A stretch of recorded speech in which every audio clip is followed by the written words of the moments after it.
I'm Steve Cassano, State Senator from 4th Senate District, and welcome to another edition of Focus on the 4th, where we talk about issues that are current, that deal with all of us, not only in our district, but in the state of Connecticut. We're up here, as you can see in the background, we're up at the Capitol. The Senate just went into session, the House is going into session, and the governor will present his budget in about an hour. And we have great anticipation as to the impact of that budget.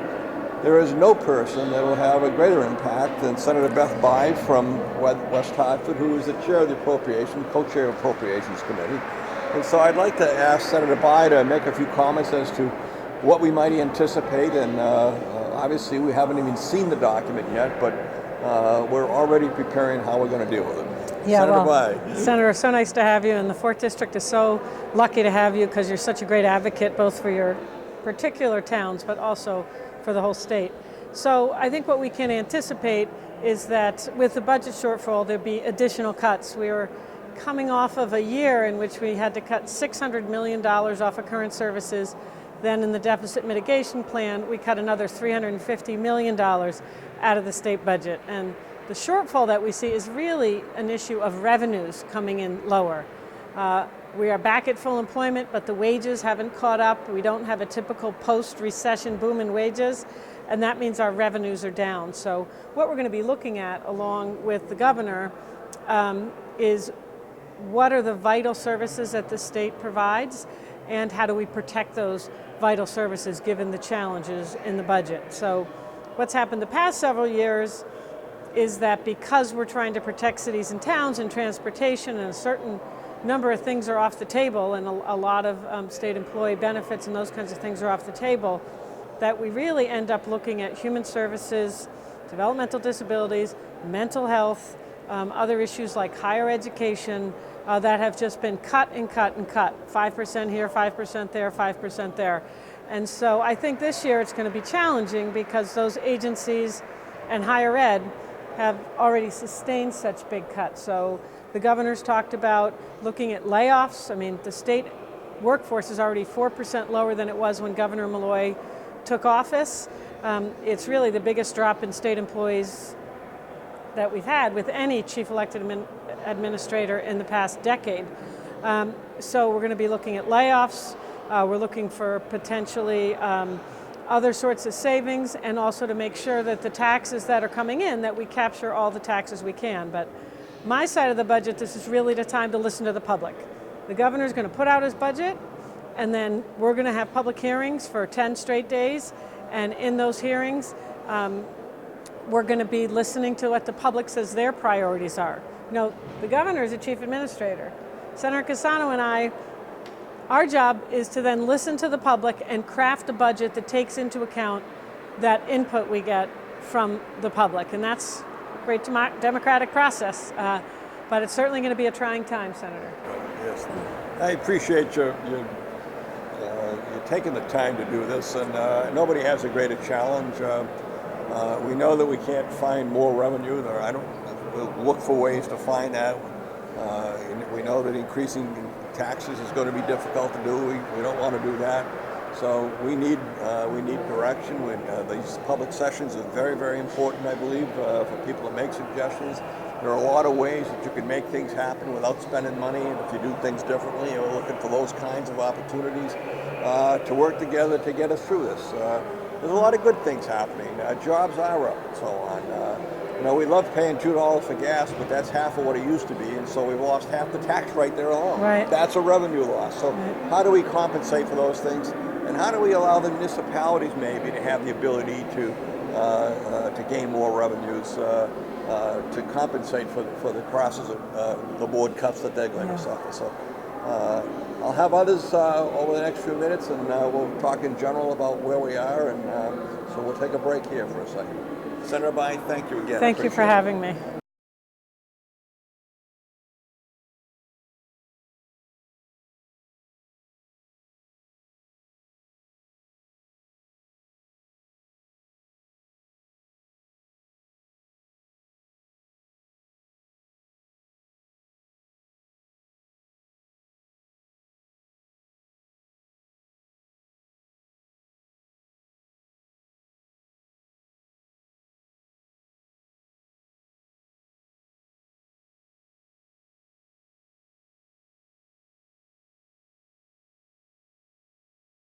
As I said, we're going to try and get different people from the region to kind of describe where we are as we go into this budget presentation. Senator Tim Lawson is with me from the 3rd Senatorial District, which is East Hartford, East Windsor, South Windsor, and Ellington. Tim, you've got some pretty positive activity going on with Pratt Whitney and East Hartford and so on. Tell us a little about some of the good things that are going on here in Connecticut. Well, for sure, Steve, and thank you for having me. Clearly the governor has made a huge commitment to the state's largest employer. 4 of their entities reside in my hometown, East Hartford, Connecticut. And what the governor has done, frankly, is made a statement by saying United Technologies Corporation is our largest employer. We're allowing them to transfer some tax credits and reinvest in our town in East Hartford, over $500 million. They're situating Pratt Whitney World Headquarters in East Hartford as one of their divisions, and the research center, frankly, is sort of the keystone of that whole operation. I think we have more PhDs on Silver Lane than we do at Yale University, frankly, and they come from all around the state and all around the world to learn all of the intricacies of jet engine manufacturing and the like. United Technologies is the heart and soul of the state of Connecticut, and the governor's done a fantastic job with focusing on continuing to do that. In addition to United Technologies, it's no secret that the spillover of all of their vendor activity and all the parts that would go into the Joint Strike Fighter, which we continue to produce right here in Connecticut, and all that brain power, has really had an impact on our community and in the 3rd Senatorial District. Numerous small businesses have taken advantage of business incubator programs that the state has put out, and it's very well documented, not just in the Hartford Courant or the Journal-Enquirer, but throughout the state of Connecticut, where progress has been made. Make no mistake about it, Steve and I are both former mayors. We understand the grind that communities face, and for the last 6 years, since the governor, 7 years the governor's been involved, not one single cut to municipalities. That's an effort right there to stave off property tax enhancements. We leave it up to local municipalities, but we've protected municipal aid time and time again in all of these budgets, and that should be brought to bear. I've said from day one when I first came into the General Assembly 7 years ago as a House member, knowing that we were in difficult circumstances. It's been 24 years since the Democrats have controlled the governor's office, and Dan Malloy has stood steadfast in saying we want to fix these problems. Sure, this has been a manifestation of problems over a series of years, but Democrats are going to sort through it. We're not going to be naysayers. We're not going to be, cry wolf. We're going to get in. We're going to get in. And we're going to fix these problems one system at a time, and we're making tremendous progress across the state. And Tim, I can't emphasize how important that is. Manchester, if you go down the side streets of Manchester and Glastonbury and others, we'll find many of these small machine shops that all make parts for Pratt Whitney, all have this 38 to 39 or 40 billion dollars in aerospace contracts over the next 10 years. These people are working. We just had a grant for AdChem in Manchester as an example. They started out with 40-something employees. They got a grant to expand that and got over 50. They got a grant to expand that again. Now they're adding a 3rd shift and doubling their business to do these kinds of things. So there are some good things happening out there. There are always tough times where you have to, as a former mayor, we both know there are budgets that are tougher than other budgets. This is a tough budget year at the state level. It will be at the local level. But that's short term, and the long term, I think there's real progress coming. In turn, getting back to, Computer Sciences Corporation was an issue for us in the budget. There was an effort to, put a tax on that particular business, and the governor realized that wasn't a good idea. He vetoed that tax. That business is now flourishing and continues to flourish here in the state of Connecticut. When you think about CSC, located in East Hartford, they're a worldwide company. They have 1,300 employees in East Hartford and the state of Connecticut, and they do all the data protection for United Technologies and Electric Boat. This is a world-class, top-notch, top-flight IT company, data service company that's located right here in Connecticut. We've got to continue to grow those kinds of jobs. Steve mentioned a lot of the small manufacturers in the state of Connecticut, particularly in our district. Alloy Alley, all the way from East Windsor, Connecticut, through South Windsor, down Main Street, into Glastonbury. The Flanagan brothers You know, we all know these people. These people are our neighbors. We care about this. You know, the notion that we don't care about business is pure nonsense, in my opinion. We work hard day to day with all of these individuals, and we're out in the community talking and listening to what's going on. And we're going to do the best for our constituents every single day of the year. Thanks, Tim. Appreciate it.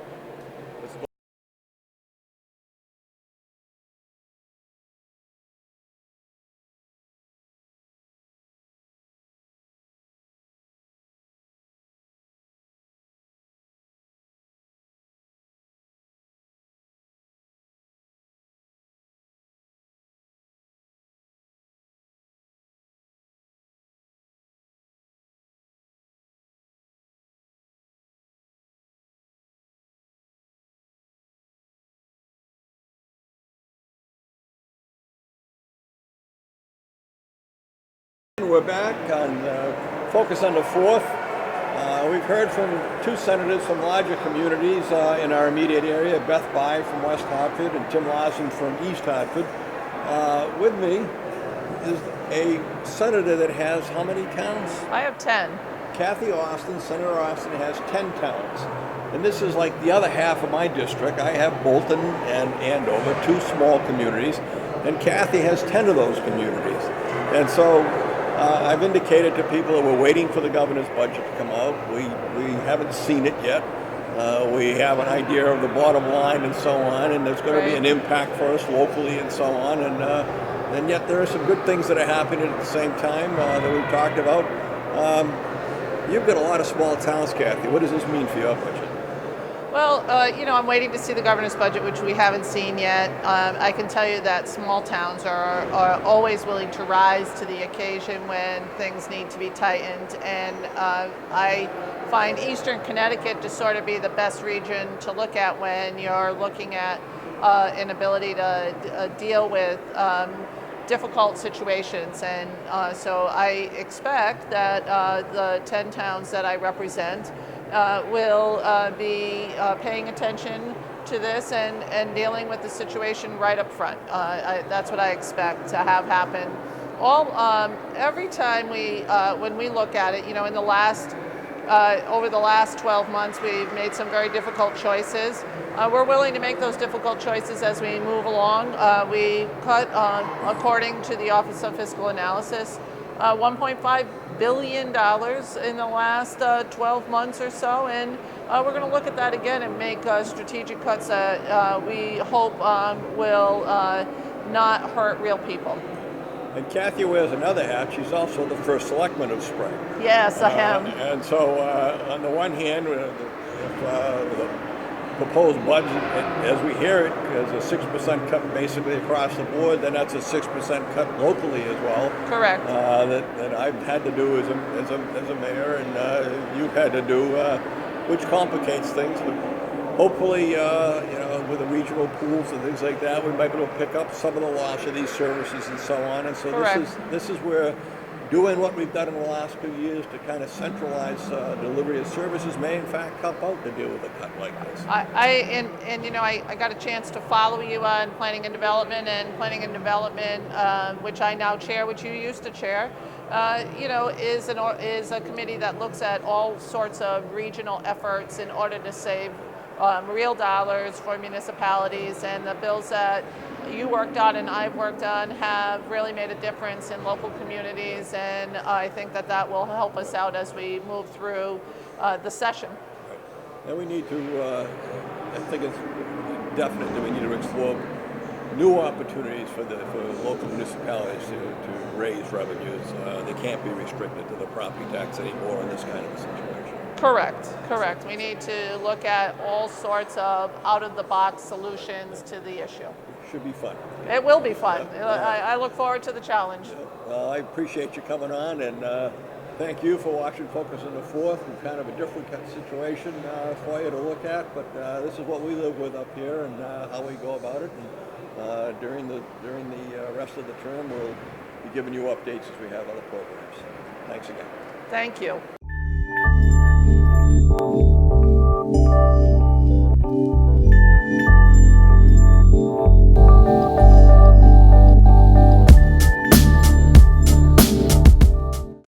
Senate Bill 1 was passed. One of the most significant things it does is it reduces probably one of the most miserable taxes we have, the tax on our automobiles. Whether you're a homeowner or a business owner, you have a fleet or you have a vehicle, you'll have a reduction in your property taxes. Your car will be taxed the same everywhere. So that instead of paying $200 more because you live in a city that has a higher mill rate, the reality is that you'll be paying the same mill rate on that, or 29.6 next year, and I think 30.1 this year for it. Much of the things that we traditionally do locally will be done regionally. The state, because of the money that's collected for the automobile tax, will fund that regional process. And so we have a really masterfully thought out program where we cooperate on a regional basis, we save money, municipalities save money because taxes go down, because costs go down, and individuals save money because the mill rate stays down and our automobiles are being taxed fairly. In year one, save us tens of thousands of dollars, and it'll get better in year two. We plan to be able to use this in order to be able to become more efficient and clean in our operation. We plan to use the money to help toward a solar project here that's just been approved. We just got approved in the last ZREC auction for a 1.5 megaton project on our roof here at Hartford Distributors. So you're right, it's kind of a large roof. And we'll be able to supply about 93% of our energy costs, and we use a lot because of our refrigeration. So it's wonderful for us, and we think for the state of Connecticut. The burden of the local property tax, that many people and businesses find that to be the most burdensome tax in the state of Connecticut. Not any of the other taxes that are levied in the state, but the property tax, which is levied at the municipal level. And what we have done in the bill this year is to provide relief both to individuals and to businesses like Hartford Distributors, because what it means by capping the car tax rate at 32 mills, it means that communities that have mill rates above that will still receive the benefit of their current tax collection because they will be reimbursed by the state for the benefit between their current mill rate and 32 mills. But the individual taxpayer, whether it be a business or a homeowner, will only be paying 32 mills. So there was a tremendous benefit to that. In addition, we see that about 46% of the residents of Connecticut will benefit in the first year of this program, about 56% in the second year, about 37% of all car taxes are paid by businesses. So it is substantial property tax relief. These are the kinds of examples which we want to hold up, where we have business people who say they're going to get tax relief, and then they're going to use that tax relief to reinvest into their companies. So we have folks who are going to either hire new employees. We have folks who are going to reinvest in their business like this one, where not only are they going to reinvest, but they're going to do it smartly and through another state of Connecticut program where we're going to be able to use clean energy in order to help refrigerate the product that they have here. So I think that really is a win-win for all of us when we can see those kinds of reinvestments going into things that people can really understand and wrap their arms around. When we write legislation, we think of ways in which we can help residents and businesses all across the state. These are the kinds of examples that we want to highlight because this is exactly what we intend to do when we write these kinds of legislation.